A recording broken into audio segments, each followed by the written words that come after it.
el gran cantar de gesta. Bueno, las jarchas no son cantares de gesta precisamente, el Mio Cid sí lo es. Entonces, el Mio Cid es la gran obra literaria, la primera gran obra literaria española.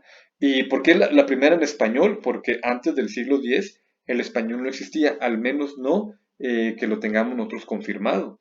Al menos no tenemos pruebas escritas, por ejemplo, de fuentes escritas, ¿no? Que nos comprueben o que nos demuestren que el español existía o existió antes del siglo X.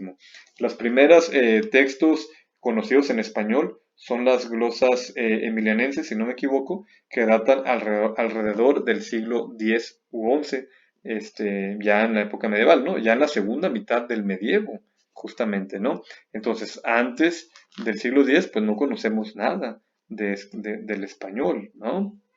Por eso decimos que este idioma, esta lengua, nace en esos siglos. Entonces, el Mio Cid, pues es una obra literaria muy temprana, ya en el siglo XII, es decir, 100, 150 años, alrededor de 150 años después de que se conoce el primer texto en español, 150 años más o menos después de este primer texto en español, tenemos al Mio Cid, ¿no? Entonces, realmente el Mio Cid es una obra muy temprana del español. ¿Va? Y es algo que también tenemos que considerar, obviamente, ¿no? ¿Qué podemos decir del Mio Cid, de la obra literaria como tal, del cantar de gesta del Mio Cid?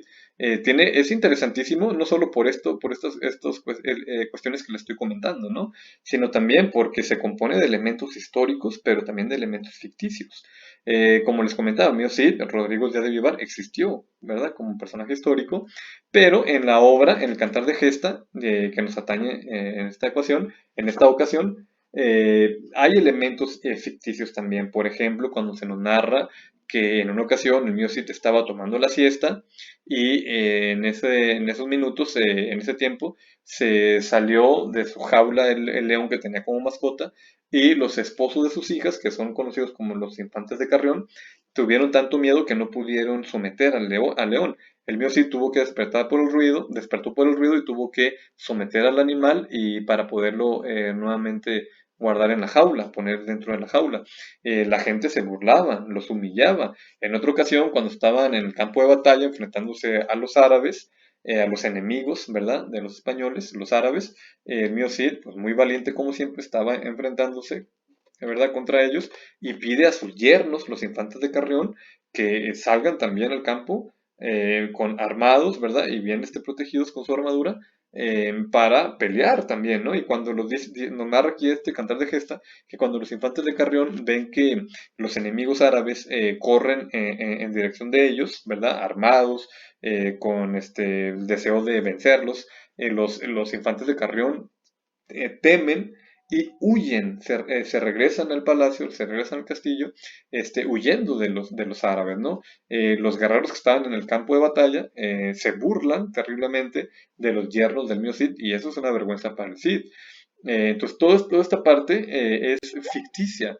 ¿Por qué? Porque busca darle también, pues, un interés a la trama de la historia, ¿no? Busca crear esos personajes que de alguna manera funcionen como la contraparte o como digámoslo así, la contraparte de los valores del Cid. Mientras que el Cid es un héroe, es un valiente, es cristiano, es decir, reconoce a Dios, a Jesús, ¿verdad?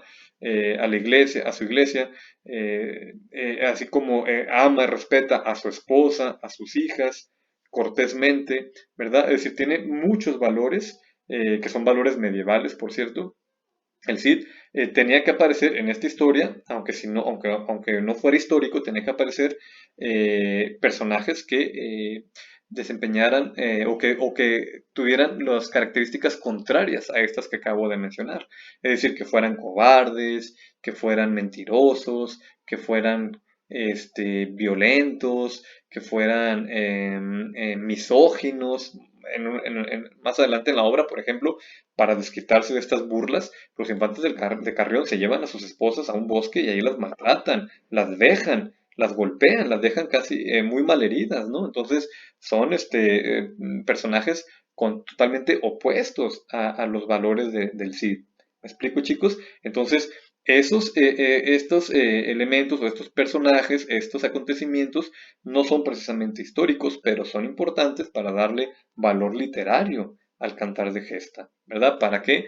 Por ejemplo, para cuando los juglares estuvieran en las plazas contando o cantando este cantar de gesta, pues la gente se interesara, ¿no? Porque eso engancha a las personas. Escuchar que acontece algo desagradable, algo nefasto, que el mío Cid, el protagonista, tiene un problema que resolver, por ejemplo, en este caso con sus yernos y sus hijas, pues atrae, interesa a las personas, ¿verdad? Y eso es lo interesante de la literatura. La literatura, recuerden que tiene que entretener, pero también enseñar de alguna manera, ¿no? Nos deja una enseñanza, un mensaje, ¿verdad? Pero también nos entretiene, ¿cierto? Entonces, eso es lo interesante del mío Cid, por ejemplo. ¿Ok? Aquí dejo el video, chicos, para no alargarme mucho más y no cansarlos. Que estén muy bien, seguimos en comunicación, ya saben, cualquier duda por Messenger, Facebook o correo electrónico. Que tengan un excelente día, hasta luego.